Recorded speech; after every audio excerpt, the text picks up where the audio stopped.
Welcome to the ride. So, I understand you're greedy and dishonest. I'm sorry. Our telemarketing floor is out of order today, but we do have an opening in politics. How many people will be playing? Well, just the one. That's fine. Is this your first time riding? Welcome back. We may tease you a lot, but we've got you on the spot. Welcome back. I need you to type in your name now. Thank you very much. If you feel like buzzing, use the letter B. And now, it's time for the best part of the ride. Remember, you're always getting closer to the bottom.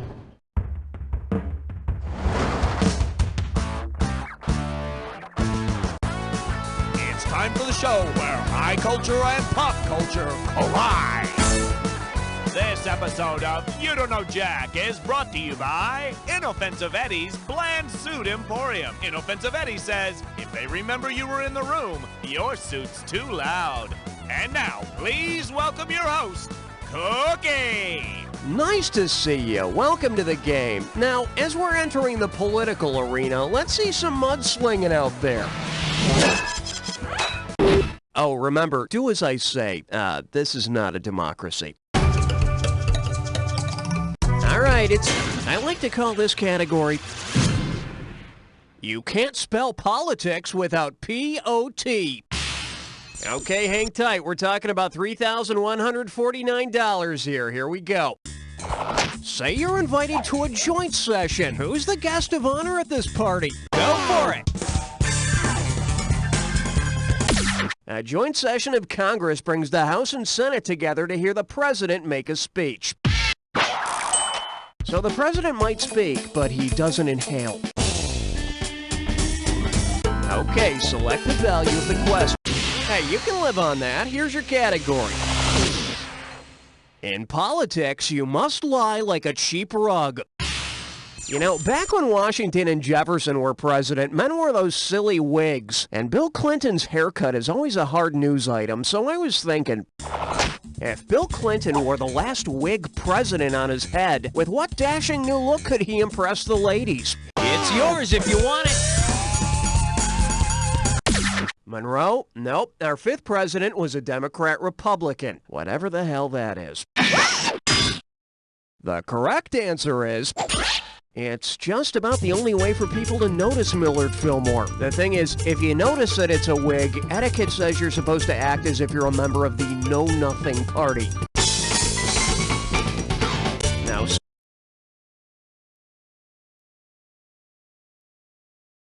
select the highest value.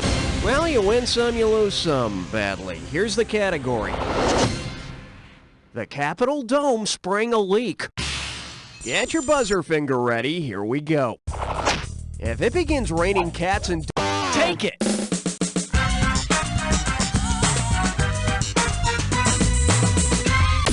Damn cat and dog lobbyists, they ought to be spayed.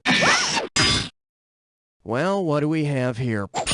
Annoying leftover or stray bills that deal with minor issues are called cats and dogs. But having all those cats and dogs around really covers up the everyday stink of corruption. Here's your category. He'd make Jesse Helms look like a liberal black woman. Hey, you know how on the Dukes of Hazzard, Boss Hogg is a crooked politician and Roscoe P. Coltrane is a corrupt sheriff? Well, say Boss Hogg runs for president with Roscoe as his running mate. According to the 12th Amendment, what will be true? Bo and Luke couldn't run against them, Roscoe wouldn't have to be a U.S. citizen, Boss Hogg would have to be old and white, or electoral voters couldn't vote for them both. Go get it!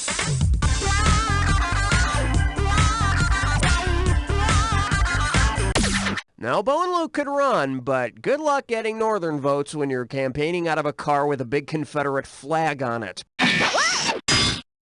Oh, look what I have here, the correct answer. The 12th Amendment states that if the president and vice president are from the same state, then electoral voters in that state can't vote for both of them. What, you want a joke?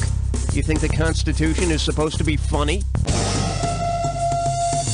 Hey, Buzz. Bingo. If you're a liar and need a job, consider politics. So L-I-A-R-S, L-I-A-R-S. A-R-S-L-I-A-R-S or sign up for law school. Oh. Welcome to Liars! Remember to buzz in on the first letter of the answer you have in mind. If you collect all the letters, you grab the cash. All right then, let's go. Beck's first hit single.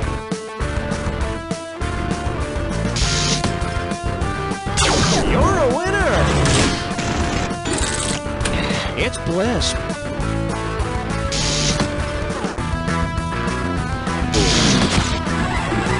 Stars of Willard and Ben. Rats. Yeti is the blank snowman. Abominable but great. Hope's blank of the lock.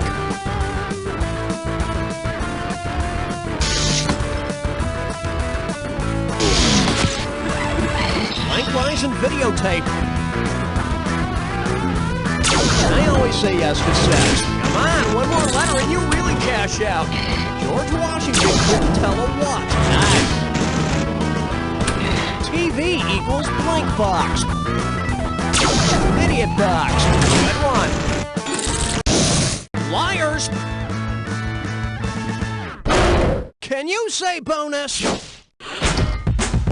That's what your current score looks like. Let's keep going. All right, Binger. The category is always a bridesmaid, never the president.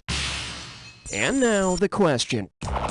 Who died and made the president pro tempore boss of the country? The president. It's yours if you want it. If the VP died, I'm not sure anyone would notice. All right, let's take a look at the right answer. The president pro tempore backs up the VP as head of the Senate. He's third in line for the presidency, following the vice president and the Speaker of the House. But don't think he doesn't have a plan for redecorating the executive washroom just in case. Hit your buzzer to choose. Coming up. Bring a sweater, it's gonna be a Cold War. Here we go. If the arms race had been decided by racing arms, the United States could have won by any of these margins. Take it! The radius is one of the bones in your forearms. Oh, gee, it would be pretty cool having forearms. I could hold a lot of, stuff. You should have picked this. The tibia is part of the leg, which we use to kick the Soviets' ass. Yeah! You're next, China! This one's called Swift Justice in the Food Court. Now, everyone knows about the famous landmark Supreme Court abortion rights case Roe v. Wade, right? Well, imagine a second Roe v. Wade case reaches the U.S. Supreme. Go get it! Roe is another name for fish eggs. Your Honors, I would attempt to show that my client, as god-awful tasting as he is, deserves the same rights as the rest of us. Okay. Are you sitting down? Well, of course you are. You're at a computer. At any rate. Oh, get out of here! It's time for a dis or dat question. And this dis or dat questions category is, you win some, you loser. Okay, I'm gonna read off the names of 7 guys, and for each one I want you to tell me if he won a presidential election, lost a presidential election, or both. You're gonna get some money for each right answer, and you lose cash for a wrong answer or any you don't get to. Okay, you have 30 seconds to get all of them. And here we go. Clinton, one lost or both. Bush. Perot. Reagan. Carter. Ford. Nixon. Excellent, you got a whole 2 right on that one. I'm sure that'll do wonders to your total. All right, there it is. let's keep moving. Hit your buzzer. We're calling this one Built Like a Brick Millhouse. You know how Richard Milhouse Nixon said, "I am not a crook," when in fact he was as crooked as they come? Well, what transparent lie could Milhouse from The Simpsons tell the American people? I am not Homer Simpson's drinking buddy. I am not Chief Wiggum's son. Go for it!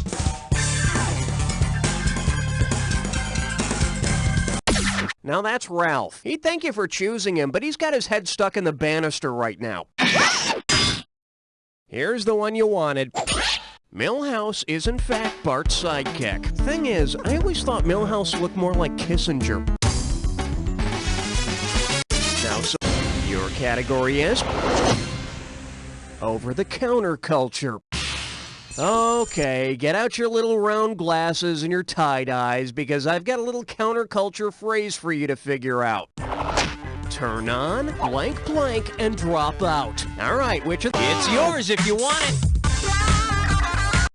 Turn in. What is it, your bedtime already? Watch and learn. Turn on, tune in, and drop out was ex-Harvard professor Timothy Leary's slogan in the 60s. And then at his death in 1996, Leary urged internet users to log on and sit in while he dropped out. Hey, Buzzin'! I like to call this category Color Me Impeached. You know how the book Primary Colors tries to pass as fiction even though it's obviously a satire of Bill Clinton's primary campaign? Well, if the thinly veiled characters in Primary Colors had been named for the three primary... Go get it! Though artists include yellow in the primary color palette, video imaging uses red, blue, and green as the three primary colors. But considering all the bad press, the fictional president's primary colors are black and blue. Okay, select the...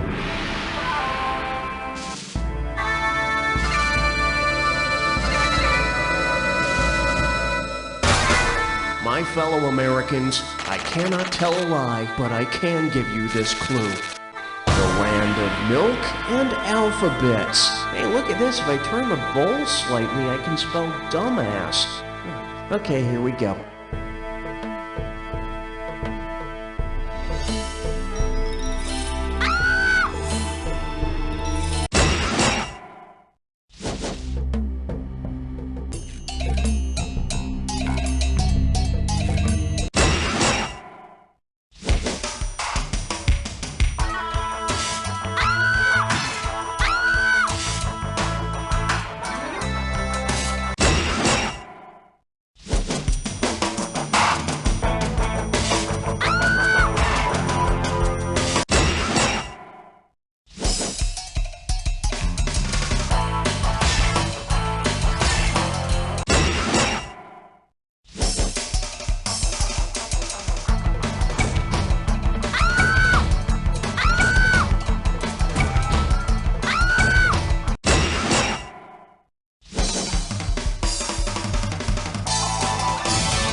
Let's see your final score. Pathetic.